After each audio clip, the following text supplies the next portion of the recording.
Olá pessoas, eu sou o Léo. E eu sou o Miguel. E esse é o canal Piuí. Em Pânico no Lago nós temos crocodilos assustadores. Em Pânico na Floresta, pessoas deformadas. Em Sexta-feira 13, um assassino com poderes sobrenaturais. E em Terror no Pântano, tem tudo isso e muito mais, atendendo a pedidos de 0 pessoas. Hoje o Piuí vai mergulhar nessa saga cheia de mortes brutais, atuações questionáveis e algumas piadinhas que às vezes funcionam e outras nem tanto. Então apague as luzes do seu quarto e prepare-se para se sentir a pessoa mais bonita do mundo, porque está começando a saga Terror no Pântano aqui no canal Piuí. Assim, na verdade, pessoas bonitas mesmo dão like no vídeo do Piuí, né? Pessoas mais lindas, né?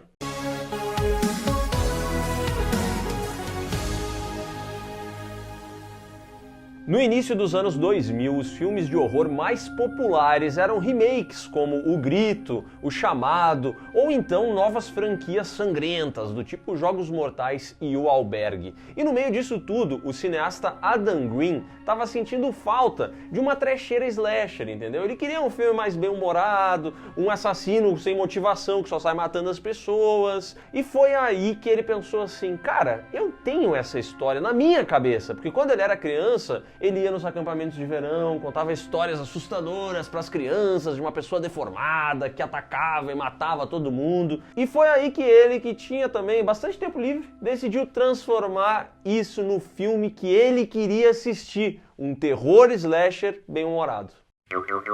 Assim, na verdade, quando ele era criança, ele assistiu Sexta-feira 13. E ele pensou, por que eu não faço um filme igual?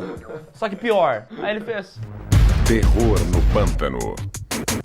Lançado em 2006 com o roteiro e direção de Adam Green, Terror no Pântano começa ali mostrando um pai e seu filho caçando crocodilos. O pai é interpretado pelo Robert Englund, o Freddy Krueger. O filho é um dos caras do Bruxa de Blair. Essa informação é relevante?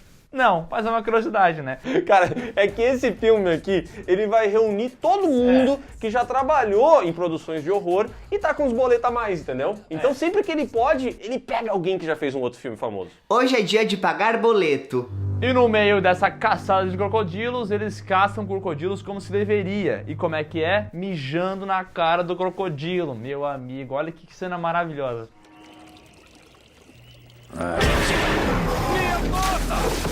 O jovem tem que trancar o xixi ali, porque ele acabou de tomar um cagaço, eles param em terra firme pro garoto poder fazer suas necessidades. Só que, cara, olha que coisa triste, aparece uma figura misteriosa que os mata violentamente.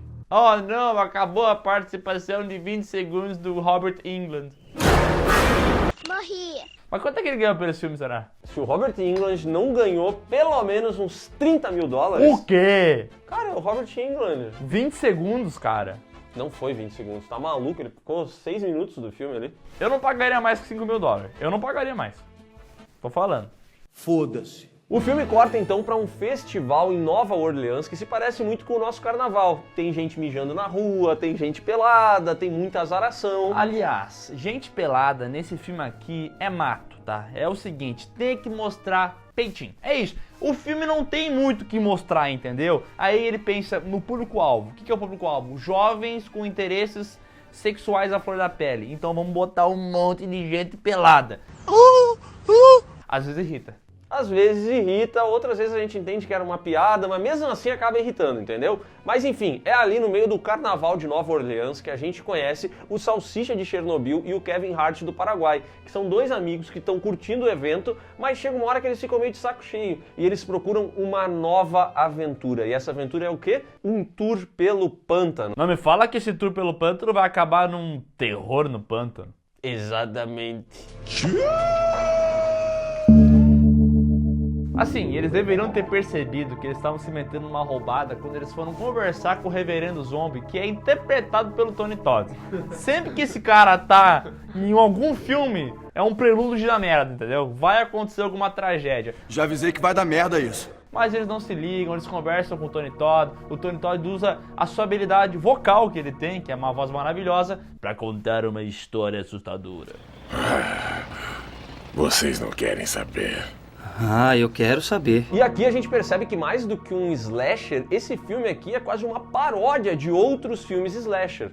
Tanto é que ele tem esses momentos de humor, como o cara mijando no crocodilo. Ele tem esse personagem, o Reverendo Zombie, ele chega aqui com a voz toda aveludada do Tony Todd, o Candyman, e ele começa a contar uma história muito assustadora de uma vez que ele foi levar alguns turistas no pântano. E dá a entender que a história vai acabar em morte, mas aí de repente o Reverendo Zombie fala que um dos turistas se machucou e processou ele.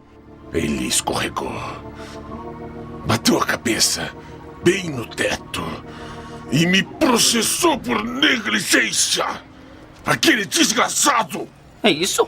E é por isso que hoje ele não faz mais os passeios, então ele tem um outro guia pra indicar. Esse filme aqui, ele tem, assim, pequenos momentos de brilhantismo. São algumas piadas que encaixam e que a gente dá uma risadinha. Assim, o grosso do filme é muito ruim, mas se você for muito... Sabe aqueles porcos treinados pra encontrar trufas? É tipo isso. Tu tem que ser um porco pra ver esse filme. Droga, me diverti em vários momentos. Tu é um porco bom. Yes! Ou tu se diverte com merda, não sei. A droga. Rodolfo!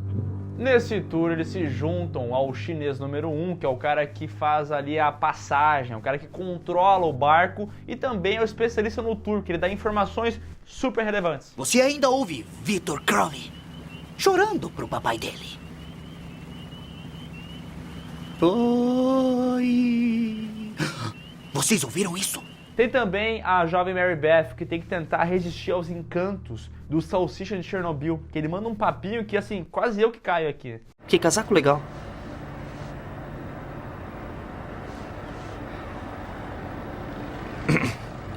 O cara é brabo. Tem um produtor de filmes amadores, com duas atrizes de filmes amadores, se é que você me entende, que tá aqui no filme só pra mostrar os peitos a cada 2 segundos, né? É só pra isso. Top 10 nudez gratuita. E também tem a Shanna e seu marido. Shanna não tem esse nome no filme original, mas os dubladores sabiamente mudaram o nome dela só pra gente poder fazer piadas como a Shanna tá molhada. E realmente ela se molha toda nesse passeio de barco, né?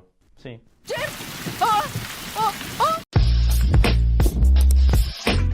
E antes de embarcar, um maluco velho, doido da cabeça, eremita, aparece lá e fala pra eles: gente, não vai nesse passeio de barco que vai dar ruim. E esse arquétipo do velho maluco tem em todos os filmes de terror. Só que ele tá aqui pra fazer uma piadinha, né?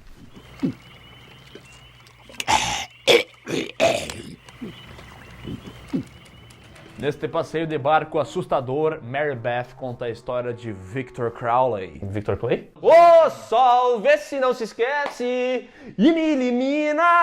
Não, é o Victor Crowley. Se fosse Victor Clay, acho que seria pior ainda. E ela conta que o Victor Crowley nasceu feio. Esse é o problema. E aí ele começou a sofrer de feiofobia. Todo mundo odiava ele por ele ser feio. E aí, cara, ele sofria bullying de todo mundo. As pessoas zoavam esse garoto. E o pai desse garoto, interpretado pelo Kane Hodder, o cara que já foi o Jason nos piores filmes de Sexta-feira 13 da história, tentava proteger o seu filho, entendeu? Fazia de tudo por ele, era uma história muito bonita. Só que num dia, Victor Crowley sofreu um bullying pesado. Começaram a jogar molotov na casa. Num dia não, numa noite de Halloween. Opa, desculpa, numa noite de Halloween, ele sofreu um dos bullying mais pesados da vida dele, molotovs, fogo, pegou fogo na casa e ele ficou preso na casa, enquanto os garotos riam da cara dele, seu feio, seu horroroso, deformado, lixo. Aí veio o Kane Hodder tentar salvar o filho dele. E essa cena é maravilhosa. Maravilhosa, cara, porque E começou a golpear a porta. Mas Victor estava encostado no outro lado, tentando sair. Foi tudo um acidente. o pai tinha deixado a criança sozinha em casa e quando ele chega, a porta tá em chamas. Então ele não consegue abrir a porta porque ele vai queimar as mãos. Então ele pensa, eu vou salvar meu filho. Ele pega uma machadinha e começa a bater na porta, porque ele vai quebrar a porta e salvar essa criança. Só que aqui a gente descobre que o Victor Clay, além de feio, era burro. Burro! Burro! Burro! Burro! Burro! Porque ele deixa a cabeça dele coladinha na porta assim, ó. E quando o pai consegue quebrar a porta, ele enfia a machadinha no meio da testa do Victor Clay. Ali morreu o Victor Crowley, mas ele voltou com uma maldição da floresta.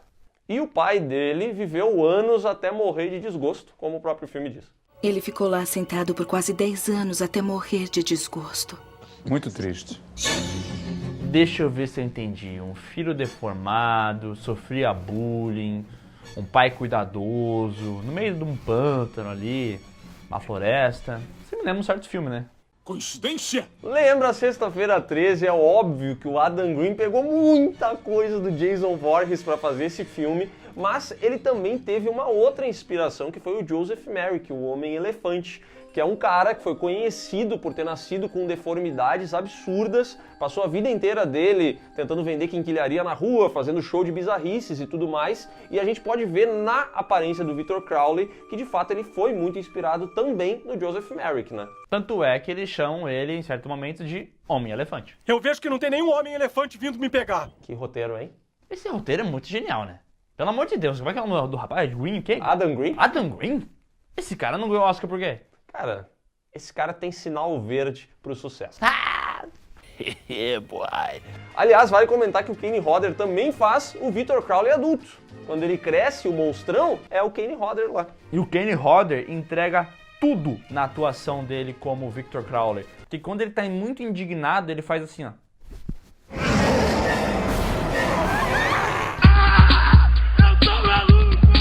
O que é importante é dizer que a Mary Beth é filha daqueles caras que morreram no início do filme, entendeu? Então ela tá ali pra procurar os pais dela. Só que dá um problema muito grande no barco e começa a afundar.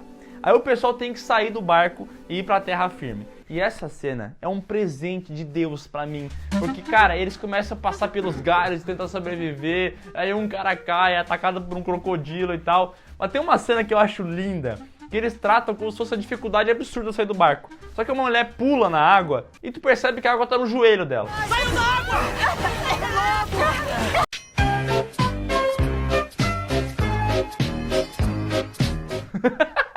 Cara, Essa cena, ela lembra muito Trapalhões. essa aqui eu acho que não foi feita na piada, entendeu? Esse foi o tombo genuíno, aquele tombo sem querer. E é por isso que é tão engraçado.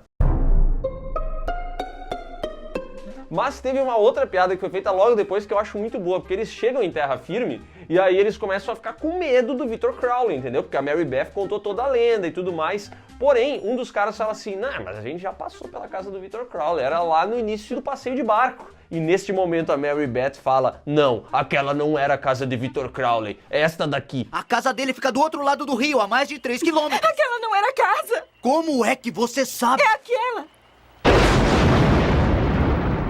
Isso é bom, isso é o roteiro inteligentinho. Lembra das trufas que eu falei? Encontrou uma? Cara, esse Adam Green ele tem boas intenções, viu? Ele tem boas intenções. Mas de boa intenção o inferno tá cheio. Bom, a partir daí o filme vira um terror genérico de serial killer, entendeu? O Victor Crowley começa a matar todo mundo. E qual que é o grande chamariz desse filme? Bom, a gente já viu a história dos peitos que a gente comentou antes, né? Mas aqui tem um outro artifício que é a violência extrema. Então todas as mortes são feitas da maneira mais violenta possível. Aí os caras da maquiagem lá se divertem um monte. É legal, assim? É, até que é legal, né? Mas é aquela parada, né? É ver morte. É interessante que o Adam Green falou que ele não teria CGI nesse filme, são todos efeitos práticos. Então muitas vezes é legal, assim, porque a gente vê o Victor Clay, ele é muito, além de ser burro e feio, ele também é muito violento. Então ele pega as vítimas. O marido da Shanna, ele desmembra o cara, entendeu? Por que tanta violência, rapaz? E ele toma o tempo dele pra matar, né? Não tem esse negócio de, vou matar e continua. Não, não. Ele gosta de brincar. Agora eu tô a fim de relaxar. E a Shanna protagoniza a cena mais memorável desse filme, porque o Victor Clay rasga a mandíbula dessa mulher. E aqui, cara, a direção aqui ela mandou muito bem, viu? Porque ela começa a filmar de um local, ela passa por trás da mulher e aí eles colocam o bonecão pra ele poder rasgar.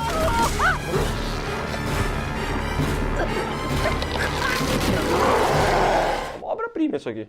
Trufa. Lembra da trufa? Mais uma. Fiquei indignado que ele não rasgou a Shanna dela, né? Não, mas ele rasgou a Shanna. Mas não rasgou a Shanna da Shanna, isso que eu quero dizer. A Shanna da Shanna, daí eu já não sei.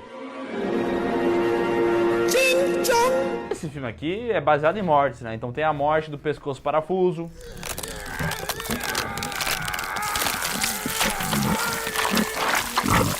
Tem o chinês número 1 sendo decapitado. Brasil! A grandiosa cena da lixadeira na cara. A seguirem, mãos à obra. Até que finalmente eles encontram a cabana do cidadão com ele dentro lá e começa uma grande batalha. E essa batalha é Victor Crowley contra o Salsicha de Chernobyl, Kevin Hart do Paraguai e Mary Beth. E essa batalha é muito incrível e termina com fogo.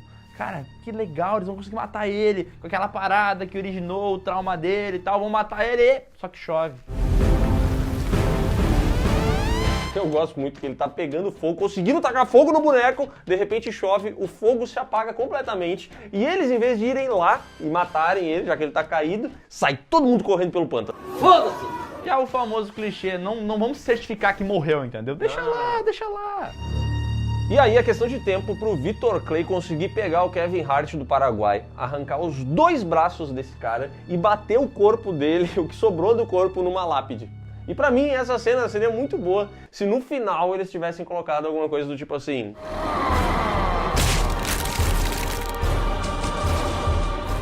Fatality. Mary Beth e Salsicha fogem dali como o diabo foge da cruz. Só que, cara, dá um problema, porque, olha só, o Victor Clay aí, ele é lançador de lança como ninguém. Ele joga uma barra que vai, a parábola, e pega bem no pé do Salsicha. Pra onde a gente vai? E eles não conseguem entrar no barquinho pra fugir. E aí é um desespero, porque eles tentam tirar a barra e não conseguem. A Mary Beth grita, o Salsicha grita, o Victor Clay chega e ele começa a sair correndo pra cima. E aí, cara, vem uma cena que, olha, é maravilhoso, né? Quem teve essa ideia é um gênio. Eles conseguem entortar a barra que estava presa no pé do Salsicha e fazer tipo uma lança que empala Victor Clay. Tome! Pô, mas daí o Victor Clay também se puxou, né? Ele podia ter ido pro ladinho e ter pegado eles de lado. Mas o filme é porque tu não prestou atenção, né? O filme estabelece ele como feio e burro. É verdade. Ele foi burro. Um troglodita. Depois disso, a Mary Beth e o Salsicha saem do pântano no barco deixado pelo pai dela lá no início do filme. Me disse, isso aqui não é um roteiro. Só que esse roteiro ele é tão bom que, além disso, ele tem um plot twist. Porque quando eles estão saindo dali, quando eles estão no lago, o Victor Crowley sobe das profundezas como o Jason em Sexta-feira 13 e puxa a Mary Beth pra baixo. Só que, enquanto ela tá lá embaixo, ela vê o bracinho do Salsicha de Chernobyl. E aí ela consegue dar a mão pra ele e o Salsicha puxa ela pra fora da água. O problema é que já não era mais o Salsicha, era o Victor Crowley com o braço dele puxando ela pra cima do barco. E aí o filme acaba.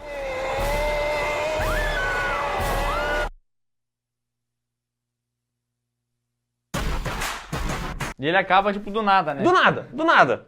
Terror no Pântano custou um pouco mais de $1 milhão. E ele teve um lançamento limitado, então não dá pra saber quanta grana ele fez. Mas como teve continuação, deve ter feito algum dinheiro, né? Assim, as críticas foram mistas. Poucas pessoas realmente viram esse filme e avaliaram. Então quem gostou é geralmente quem é fã de horror, que consegue pegar as piadinhas no meio. Porque se tu encarar esse filme aqui como uma paródia de filme de terror, pode ser que tu encontre as trufas que a gente prometeu. Agora, se tu tentar buscar algum tipo de lógica, você vai se estressar, né? Tu se divertiu? Pouco. Eu queria ter me divertido mais. Eu me diverti um pouco mais, entendeu? Eu achei legalzinho até, ele passa rápido. Te falei, então, vai de um porco, Tony. Eu encontrei várias trufinhas aqui, pequenos momentos de prazer, entendeu? Que me fizeram passar por cima de uma cinematografia amadora, de uma execução ruim. Eu acho a direção do filme meio bosta, porque ela tem algumas ideias que são interessantes, mas ela não consegue aproveitar isso, entendeu? É aí que tá, é isso que eu tô falando. Quando tu atira muito, eventualmente tá certo, entendeu? Esse filme dá muito tiro. Então quando tu consegue captar um tirinho que deu certo e falar, isso aqui foi engraçado. Mas pra mim esse filme, num todo, ele podia ser muito melhor se ele assumisse que era de fato uma paródia. Mas ele não é, às vezes ele quer ser mesmo um filme de terror, eu acho. Meu, vambora, cara. Amiga, não tem como te defender. Olha, vou dizer, tá? Eu achei algumas trufas aqui, eu gostei da experiência. Tá bom. Indicaria pra alguém?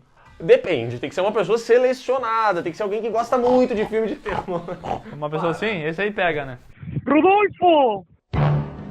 Depois de Terror no Pântano, o Adam Green percebeu que ele podia explorar muito mais a história do Victor Crowley. Já não bastava ter copiado só um filme, ele podia copiar vários outros e fazer mais paródia em cima disso. E ele é um cara criativo, então ele fez uma continuação. Só que agora, velho, ele esperou alguns anos pra poder fazer uma história mais densa, entendeu? Mostrar um pouco mais do passado do Victor Crowley e entender a mente de um assassino. Terror no Pântano 2. E foi assim que em 2010 foi lançado Terror no Pântano 2. E esse filme aqui começa imediatamente de onde o anterior parou. Só que a gente vê que a Mary Beth não morreu. Porque quando ela foi pega pelo Victor Crowley, ela conseguiu enfiar um dedo no olho dele e ela saiu vazada dali. E vale mencionar que a atriz que interpreta a Mary Beth mudou. Ela não morreu, mas ela passou por uma transformação imensa. Ela fez uma harmonização facial pesadíssima. E agora ela é interpretada pela Danielle Harris, que é a Jamie Lloyd de Halloween 4 e 5. Ai, as contas estavam chegando. Que loucura. Eu quero meu dinheiro. E ela tem uma sobrancelha paralisada. Que você começa a perceber, você não consegue mais ver o filme. É difícil. Porque a sobrancelha dela ficou sempre aqui, ó. E é muito irritante. Depois de escapar do Victor Crowley, ela encontra aquele maluco lá do primeiro filme que tinha alertado ela sobre o Victor Crowley. E aí quando ela chega lá, ele fala: bem feito, trouxa, eu te avisei. Chupa. Não é o que ele faz. Na verdade, ele fala que vai ajudá-la e tal. Só que quando ela começa a contar a história e fala que o nome dela é Mary Beth, sei lá o quê, aí ele fala assim: peraí, esse sobrenome? Peraí, eu conheço esse nome aqui. E aí ele nega ajuda a ela. E ela fica desamparada, ele fica triste, a gente pensa: bah, coitada dela, o que ela vai fazer? Ela sai toda troncha ali. E aí a gente pensa: bom, agora esse cidadão aí, ele vai viver a vida dele tranquilo. E ele encontrou uma câmera, né? E esse filme aqui tem que ter peito, né? Assim como o primeiro. E aí ele vai lá olhar a fita, numa das inserções de peito mais ridículas que eu já vi num filme. Porque essa aqui não faz nem sentido. Demais. Vamos ver o que sabe fazer. Legal, porque eu quero que o meu pai veja isso. Vai se danar, papai! Eu espero que esteja feito! Vai lá. É triste, mas ele é punido, tá? Aparece Victor Crowley lá, que arranca o intestino dele e o enforca. Não só enforca, como o decapita. Esse intestino tava afiado, hein? Ô sol, vê se não se esquece E me decapita!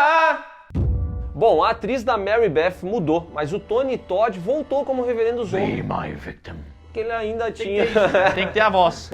Give me money. I need money now. Porque ele ainda precisava pagar umas contas. E aqui ele revela alguns detalhes do passado de Victor Crowley que fazem a história dele ficar ainda mais assustadora. O negócio é o seguinte: o pai do Victor Crowley era casado com uma mulher e ele era feliz. Porém, essa mulher adoeceu, ela teve um câncer gravíssimo, precisou de cuidados de uma enfermeira. E aí o pai do Victor Crowley começou a se relacionar com essa enfermeira enquanto a mulher dele morria, entendeu? E aí no dia que a mulher dele morreu, só faltou ele soltar fogos de artifício pra cima, e assim que ela fechou os olhos, ele fez questão de beijar a enfermeira na frente do cadáver. Nesse momento, o cadáver voltou, a mulher voltou à vida, botou a mão na barriguinha da enfermeira e amaldiçoou o casal e a criança que já estava guardadinha ali, já tinha um boneco ali, entendeu? É que ele, na verdade, ele já tinha feito a parada enquanto a mulher tava viva ainda, né? Exatamente. Importante falar, uma cena muito bem dirigida numa cozinha e tal. Bah, um negócio até meio sexy. Pesado. E sexy e pesado. Mas depois da maldição da esposa, o que aconteceu? A criança de fato nasceu deformada. E a mãe da criança simplesmente morreu de medo quando viu a cara do Victor Crowley. Eu também morreria, eu entendo. Você é muito feio. Bom, enfim, o resto é a história do primeiro filme, morreu no incêndio, o pai cuidou, porém aqui tem um plus a mais do que a gente já sabia, que é o fato que o pai da Mary Beth foi um dos jovens que tacou fogo na casa do Victor Crowley lá no passado. E não só o pai dela, mas também o tio dela. Isso vai ser importante no futuro desse filme. E aqui começa a nossa querida... Como é que é o nome dela? Essa p***? Mary Beth. E aqui começa a Mary Beth tentando conseguir ajuda. Ela fala, ô Tony Todd, tu me colocou numa roubada no passado, né? Tu me meteu nessa, eu vou te processar. Ele fala, não, pelo amor de Deus, não processa. Eu vou ajudar. Então ele vai lá e chama o chinês número 2, que ele volta aqui, o mesmo ator tá aqui no filme de novo, pra fazer um outro personagem, que é o que? Irmão gêmeo do outro? Então, ele é irmão gêmeo do cara que morreu no filme anterior. Ah, e ele tá aqui de novo, participando. Só que não vai só ser ele que vai participar disso aqui, porque tem um processo de trainee nesse filme. Precisa de uma equipe, né? É, pra selecionar as pessoas que vão. Mas antes dele fazer isso, ele fala pra garota, Mary Beth, ô Mary Beth, tu tem um tio por acaso? Por acaso tu tem algum familiar que tu poderia levar junto? Porque eu só vou te levar se tiver um familiar teu. Ela falou assim, bah, eu não tenho ninguém não. Ah, então não vai dar, não vai dar. É, só que ela dá crocodilagem, um nível de crocodilagem tão absurdo que não tem nem explicação. Ela fala assim, não, mas peraí, eu tenho um tio. Eu acho que eu vou levar meu tio comigo pra esse pântano onde tem um assassino. Guarda essa informação, porque quando o nosso querido Tony Todd escuta que ela tem um tio, ele quase tem uma ereção, né? Ele ficou muito feliz ao saber que o tio ia junto. Então, se eu trouxer o meu tio, você leva a gente? Foi o que eu disse. Ai, que delícia, porra. Guarda essa informação. Bom, aí começa o processo de trainee, tem muitas coisas divertidas nesse processo, como a explicação de quanto que eles vão ganhar pra poder fazer a missão. Aí é $500? Não, é $1.000. Mas $1.000 quanto? Só pra ir? Não, tem que caçar. Caçar ganha quanto? $5.000. Aí começa essa negociação. Cara, são minutos intermináveis do processo de trainee e aqui é difícil de achar trufa. Aqui é difícil. Complicou. Não tem trufa, mas tem cookies lá. Tem umas piadas que eles querem fazer de um cara que tá lá só pra comer cookie. Muito ruim. Nossa, é péssimo. Ei, não tem leite aí. O quê? Leite, eu disse leite. Leite pra tomar com bolacha. Leite? Não tem. Vou rir de ti. Depois de 40 minutos de tortura, finalmente o pessoal entra no barco e vai pro pântano. Bom, e aí que vem o grande plano do reverendo. O que ele quer fazer? Levar um pessoal lá pra esse pântano, porque ele precisa que 2 pessoas morram. Primeiro de tudo, o tio. A gente achava no início que era mais uma parada de pegar o tio dela, né? Pelo jeito que ele fala. Mas não era isso. Ele quer que o Victor Crowley mate o tio da Mary Beth. E não só o tio da Mary Beth, mas também o Azaghal, que é um cara muito forte que tá aqui. E ele quer... É um grande caçador, né? É o cara mais foda dos caçadores. Mas ele precisa que mate, porque ele acredita que se o Victor Crowley matar o tio da Mary Beth, o Azaghal e o pai da Mary Beth, matou os 3 que zoaram ele, a maldição parou, entendeu? E aí ele vai poder fazer altos tours pelo pântano e ficar milionário. É um grande projeto realmente de vida, né? E a partir daqui começa a matança. Então tem morte com machadada na cara, que dura 2 minutos, diga-se de passagem, uma morte que não tem fim.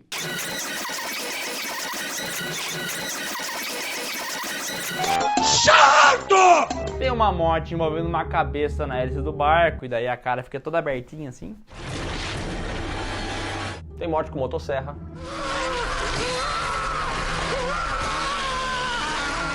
E tem uma morte que, assim, é curioso quando a gente fala de mortes em slashes, porque elas têm que ser criativas, né? E aqui tem um casal que vai pra floresta praticar atos libidinosos. Que se dane. E no meio desse ato libidinoso, o Victor Crowley aparece e corta a cabeça do cidadão. Só que ele morre e começa a ter espasmos. E começa a se mexer durante o ato sexual. E ela fala, vai. Ai, parou por quê? E ela morre também.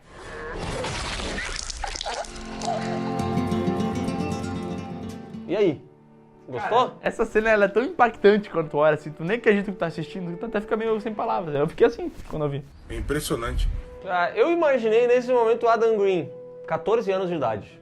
Lá na escola, escrevendo. E ele guardou essa cena que ele escreveu com 14 anos de idade pra ele botar em prática 20 anos depois. Um adolescente se divertindo. É isso que é essa cena. E os adultos? Daí é foda, hein? Eu não achei a trufa, não. Esse filme aqui tem bem menos trufas, né? Nossa, esse filme aqui, assim, a quantidade de trufas que tem, mesmo pra quem é treinado, não vale assistida. Não vale. Não vai dar, não. Eu tentei, eu juro, tá? Mas é difícil de encontrar. E, inclusive, esse filme aqui tem um orçamento que é quase o dobro do primeiro. Mas isso não é notável em nenhum momento do filme. Foi pra pagar o cachê da Danielle Harris, né? Deve ter sido, porque não tem outra explicação. O cachê do Tom Holland, que não é o Tom Holland de Homem-Aranha, tá? É o Tom Holland o velho, que aparece aqui, o tio dela, que também já fez um monte de coisa. Você tá lá no MDB do velho, tá assim, um monte de coisa. O que ele fez? Um monte de coisa. Um monte de coisa.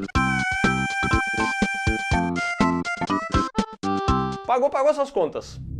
A nossa querida Mary Beth descobre o plano do reverendo, ela sabe que o tio dela tá em apuros e aí ela tenta correr atrás, mas é tarde demais, porque além de feio, burro e violento, o Victor Crowley também é rápido. Ele surge mais uma vez com a lixadeira e agora ele vai matar o chinês de número 2. Então ele passa a lixadeira na cabeça dele e fica o cérebro à mostra. Só um detalhe, que eu acho que esse é do primeiro filme, tá? Mas eu lembrei que tem uma cena muito boa envolvendo o Victor Crowley, que ele é feio, burro, violento, rápido e muito stealth. Porque tá todo mundo aqui de boa, olhando assim, ei, cadê o Victor Crowley? Cadê o Victor Crowley? Ninguém acha o Victor Crowley. Daqui a pouco, velho, eles olham pro baixo e ele se levanta assim. Do lado de todo mundo. O Victor Crowley, eu imagino que nós estamos aqui os dois e aqui atrás da gente vai ter um mutante de 2,5 metros abaixadinho, assim. Só esperando o momento em que a gente vai dar a brecha pra ele aparecer. Cuidado, cuidado. E aí começa a grande cena final do filme, a batalha de Victor Crowley contra Azaghal, contra Tio, contra Tony Todd. E é uma matança desenfreada, é soco na cara, é chute. Aí morre o tio dela. Ah, a gente nem vê a morte, né? A morte que fecha a porta, dá uns barulhos. Essa ia fazer a gente chorar, né? Ia tirar do clima do filme. Mata o Azaghal também, essa morte é até triste, né? A gente pensa assim, acabou o Jovem Nerd. E aí tem uma cena foda demais, maravilhosa, que é a morte do Tony Todd. Cara, porque o Tony Todd, ele achou que matando os outros dois ia ter acabado o problema, né? Mas ele descobriu que não. Cara, e que plot twist maravilhoso que tem nesse filme. Porque aqui a gente descobre que o tio da Mary Beth não era tio dela, ele era apenas um grande amigo do pai dela. Porque o tio dela, na verdade, já estava morto há muitos anos, teve leucemia. Então esse cara que o Victor Crowley morreu... Esse cara que o Victor Crowley morreu é foda. Esse cara que o Victor Crowley matou não era o tio dela. Então a maldição, entendeu? Continua. O que não faz sentido, porque o cara tá morto já. Não, mas é que tá, é que o Tony o Victor Crowley tinha que matar ele? Aí me pegou, eu não sei dizer. Ah, e a maldição não tem como ser quebrada nunca se ele já morreu. Eu entendi que o Tony Todd tava muito confiante numa teoria que não fazia sentido. Ah, ele só pegou uma teoria da conspiração. E levou adiante. Caraca. E acabou sendo punido por isso e foi separado de sua pele.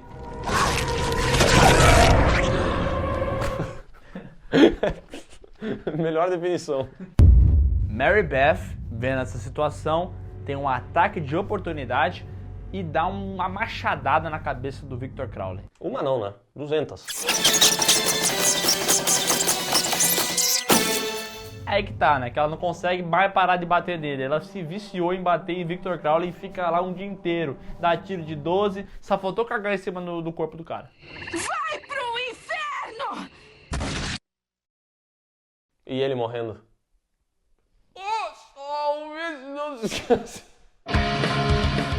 Terror no Pântano 2 teve um lançamento limitado nos cinemas, mas foi bem no home video. Quanto dinheiro fez? Não se sabe, mas o que se sabe é que esses filmes ficaram muito populares, porque nessa época ainda se alugava e se vendia muito DVD e tudo mais, e esses filmes aqui realmente conseguiram conquistar a galera que curte horror. Então eles tiveram um certo sucesso, era aquele filme que chegava sábado à noite, tu não sabia o que assistir, aí tu chegava no locador e falava assim, esse terror no pântano aqui parece bom, hein? E tu pegava pra se divertir, entendeu? Assistir um filminho de boa, ver umas mortes. Levava o filme pra casa, mostrava pra família, pros amigos.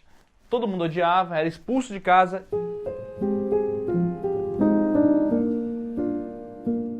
Depressivo e triste. Bom, esse filme aqui é isso, depressivo e triste. Tem pérolas nesse filme aqui?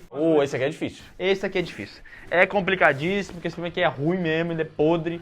Mas assim, talvez uma piadinha ou outra se salva. Tem um diálogo aqui entre um pescador e outro, uma tosqueira aqui e ali que dá pra salvar, mas no geral é bem ruim. No geral, esse aqui é bem ruim, não me diverti. O Tony Todd trabalhou nesse, hein? O Tony Todd trabalhou nesse, o que não significa muita coisa também.